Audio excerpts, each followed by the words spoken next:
Tonight on America's Dumbest Criminals. You think she's mad now? Wait till someone really yanks her chain. Could things be worse if the suspects on the road had been dressed in rawhide chew sticks? Could this little fella inspire courageous crime fighting? Sit back, relax, and watch as every dog has its day here on America's Dumbest Criminals. Delta 1566, give me a call on your primary.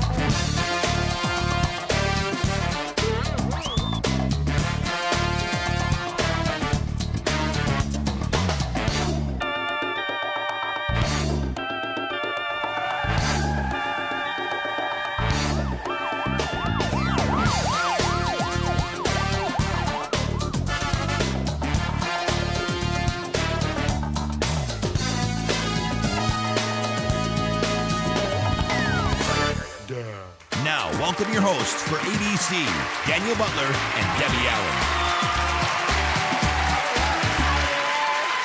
Good evening. We're going to the dogs in this edition of America's Dumbest Criminals. In fact, we've got several stories where dogs take a bite out of crime. Oh, yeah. And I've brought in my own dog equipped with his doggy cam for this show. Huh? Doggy cam? Oh, yeah. You want me to demonstrate? Sure, please Yeah? do. Okay. Come on. Give me a boy. Give me a boy. Good boy. Come on. Did you park the car like I asked you in the shade? You want your dog to park your car in the shade? Good dog. Well, you've heard of a German Shepherd and an Irish Setter, right? Yeah. He's a Swiss valet. Yeah. Good dog. Daniel, you Good amaze dog. me. You think I'm smart? Wait, check out what this dog can do. All right, you ready? All righty. All right. Come here, Bobby. Find the person carrying the most cash. Come on. Get the scent of money. Get the scent of money. Attaboy. Attaboy. Find them. Come on. Look for a purse. Forget the wallets. Come on. There it is. There it is. Come on, boy. Bring it back. Come on. Come on. Attaboy. Come here. Give it to Daddy. Hey, there you go. Wait a minute. How'd he do that? Well. Oh, thank you. Thank you. Good boy. Yeah. Actually, well, he started sniffing change in the sofa cushions, and we went from there, you know. It worked up. Well, I don't think we have anything that rivals that, but we do have some good stories. We start with an unusual weapon used to hold up a convenience store in Columbia, Tennessee. Yeah, does a dog save the day in this? No, there's no dog in this one, but you can pretend there was one just outside the door if you'd like. Now let's take a look at the first ever 1-calorie holdup as it was caught on camera.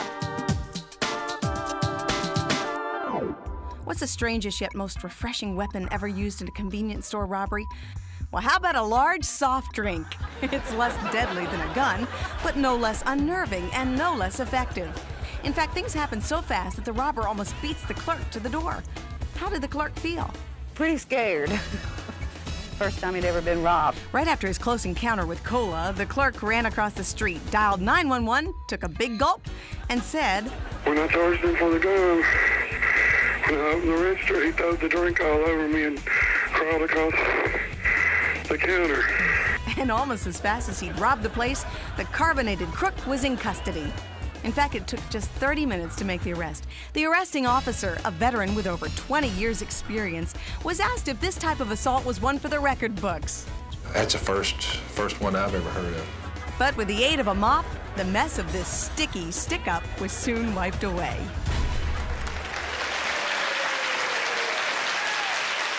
The key to solving a burglary in Atlantic Beach, North Carolina was a motel key. But sorry, no pets allowed. Aw, kind of blows our whole dog theme, doesn't it? Well, only a few of our stories are specifically about dogs. This show just has the flavor of dogs. Oh, like Vietnamese food. Oh, yeah. Daniel. Yeah. I like Here's it. something to remember me by. I love Vietnam. Two of the officers were riding together. They drove past a motel parking lot in the early morning hours. It was pretty vacant, except for they noticed one gentleman standing in the parking lot going through his trunk. As he looks over his shoulder and sees the squad car go by, he immediately slams his trunk, turns around, puts his hands in front of him, and it's just eyeballing the officers. And now that is a dead giveaway for cops. The officers rode around the corner, spoke to a citizen who heard some noises, searched the outside of the residence, found it had been broken into. They were doing the search. They found a motel room key. It was the same motel as they had just left and saw the gentleman at. They proceeded to go back there, knock on the room, have the guy's room key in hand, ask him to step out. He admitted to the breaking and entering, and he doesn't have a key to his new room.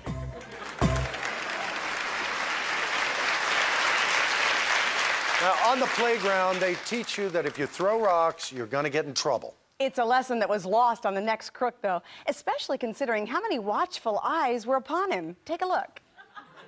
We were staking out an audio store up on North Magnolia here in Ocala.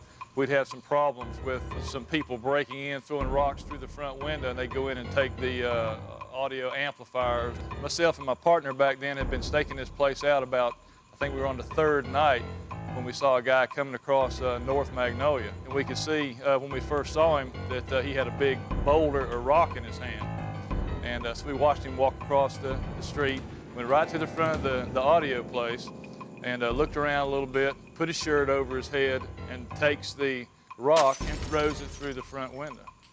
And we went inside the building and confronted the guy that was in the building. And of course, it was a total shock, and when he turned around, we were standing there. He came toward us and eventually charged us. And the fight was on from that point on, and we wrestled around with him, and when we finally got his legs surrounded, we all fell to the floor. The fight was pretty much over then. I was glad it was over because I'd about give out, and he said, "Okay, you got me."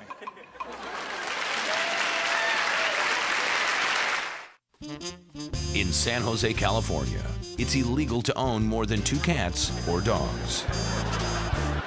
I guess that eliminates the possibility of a 3-dog night. Sorry. That's what I get for trying to bring joy to the world. Well, our next story follows a man who has 3 sheets in the wind and an accident waiting to happen. His odd odyssey provides us with one of America's dumbest excuses.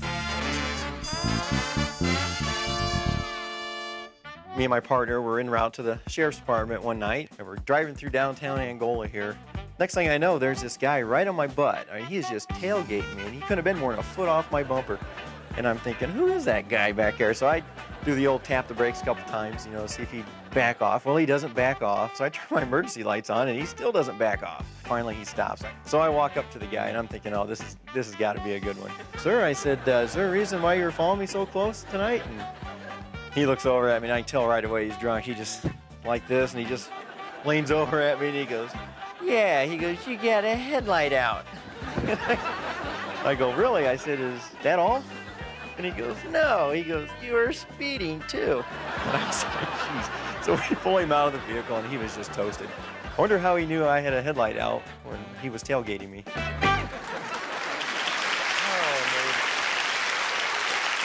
A dog makes a brief but memorable appearance on screen in our next story. You'll note that most of the action happens out of the surveillance camera's view, but when you hear what's going on, you'll probably be glad. Expect to gain a little respect for canine units as you watch this Blue Light Special. It's been a tough night for the crooks in the car up ahead. First, they head to inner city New Orleans to buy dope. Then they robbed the dealer at gunpoint, got lost, and kidnapped a pedestrian to get directions. Oh, and did I mention they're also wanted for attempted murder? Now the guys decide to make a scenic stop on a levee.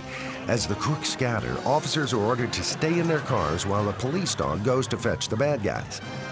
One officer, however, didn't get the word. No! No!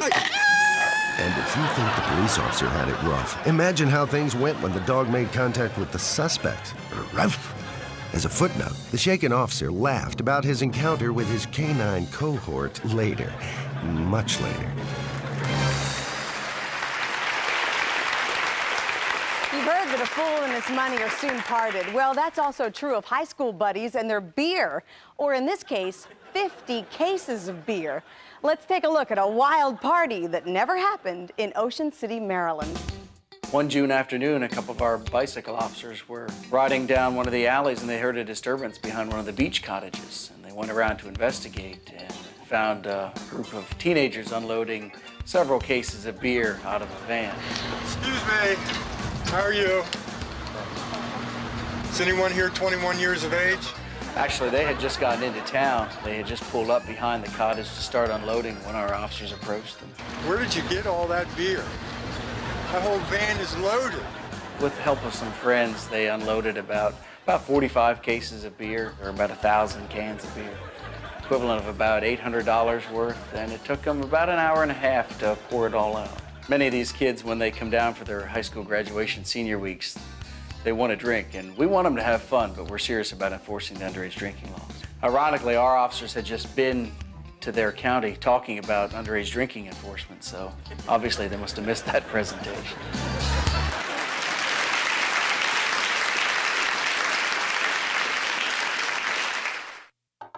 When traveling, the crew of ADC eats at Tony Roma's. Tony Roma's, over 200 locations worldwide. And now, with the news that you won't find anywhere else, and what a relief that is, here's Daniel with ADC Headline.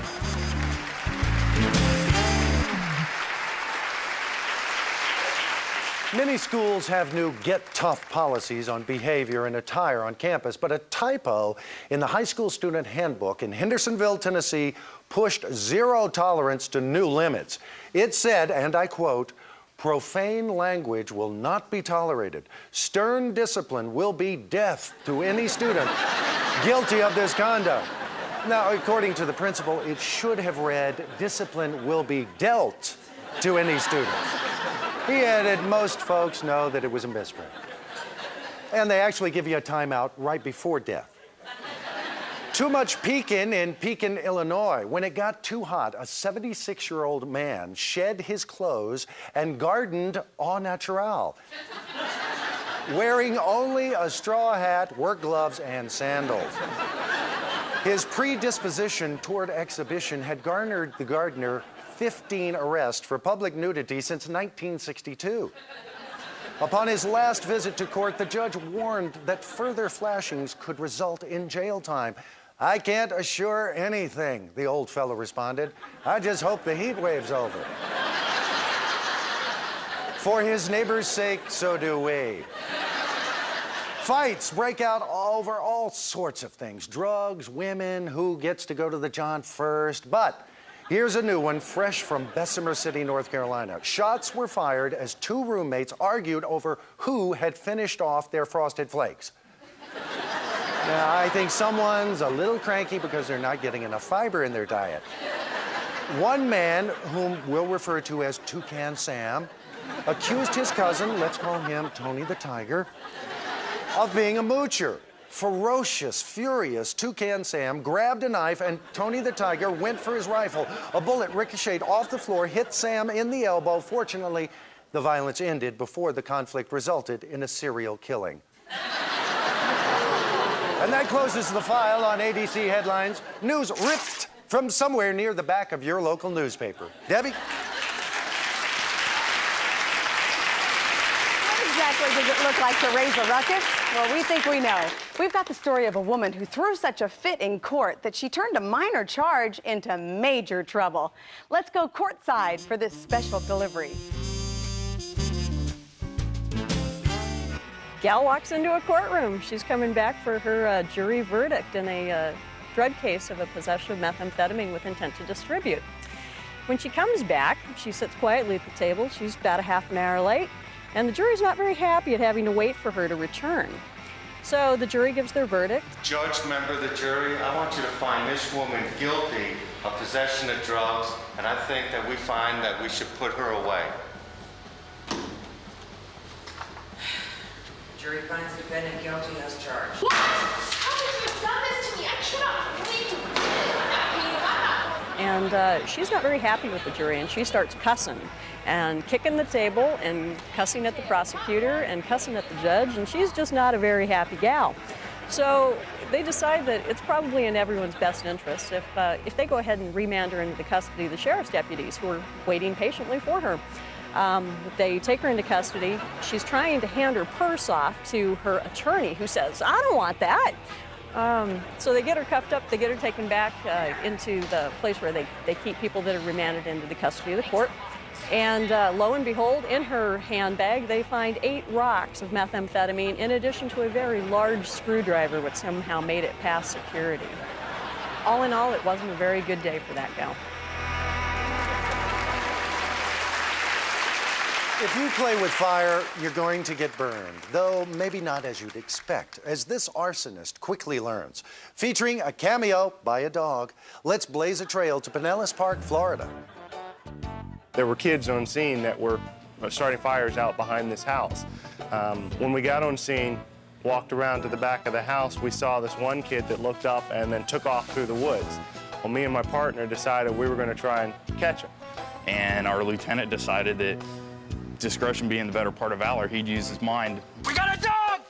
You better stop! Overheard lieutenant yelling out to stop. He was going to release the dogs.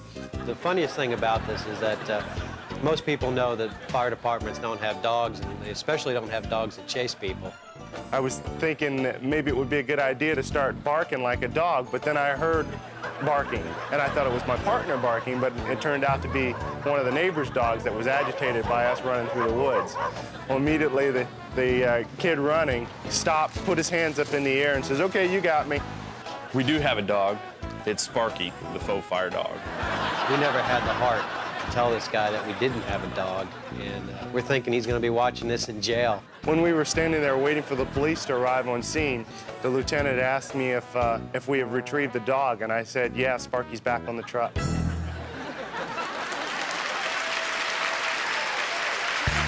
Now, let's look back at one of ADC's greatest hits. This was our somber suspect's second time in front of this particular judge. The first time he showed up to court without his pants. The judge wasn't impressed. Now, in front of the judge again for burglary, he knew he couldn't use his body to impress the judge, so he decided perhaps a patriotic serenade might do the trick. Will everyone please rise for the singing of the national anthem?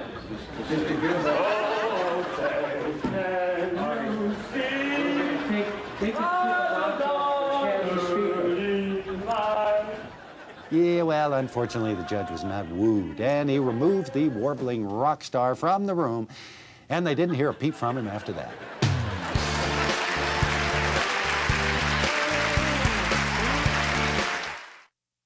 In Paulding, Illinois, a policeman may bite a dog to quiet him. All right, our final story has no dogs, but if you think of fire hydrants and trees, you're scent marked and ready for this story. Watch as the fields of criminology and urology cross paths in We're Not Making This Up. I was working the task force type of thing, a legendary story that they told about this one detective unit that had a way of getting confessions. And the way they would do it is they had a detective who would wear a white smock, like a doctor's jacket. His wife was actually a pharmacist. And they would tell the suspect that they needed a urine sample from him. And he, of course, would question why. And they would tell him that they had this doctor who was trained in lie detection through urine analysis. And the guy would pee in a bottle, pee in a jar for him, give him a urine sample. And they kept a jar of apple juice in the drawer, the detective's desk. And they'd ask them a series of questions, those of which they knew which the truth and those that weren't. And they would ask them a truthful question, and the doctor would take out what the suspect thought was the urine sample, take a little swig, swish it around his mouth, swallow it, and say, "Yeah, that's the truth. We believe him on this one." And when they would get to a known lie, or one that they thought that was a lie that would bolster their case a little bit, the doctor would take it in his mouth, and as soon as he'd take it in his mouth, he'd spit it out, and he'd say, "That's a lie." And the expression on the guy's face, like he knew it was a lie, they knew pretty much it was a lie anyway. You could say the truth leaked out, I don't know.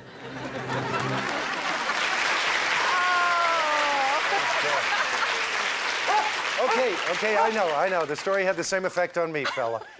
Yeah, my dog needs to go, and coincidentally, so do we. But we'll be back next week with more crooks and fewer dogs. Yeah, hold your water while I say thank you to the police officers who helped us tonight. We'd also like to express our appreciation to all who work in law enforcement. We are glad you're on the job for us each day. Yeah, and if you haven't visited our website, drop by this week. The address is www.dumbcrimes.com. As always, we hope that we've all learned from others' mistakes. Yeah, but if you haven't, we just might see you next week on America's Dumbest Criminals. Okay, boys.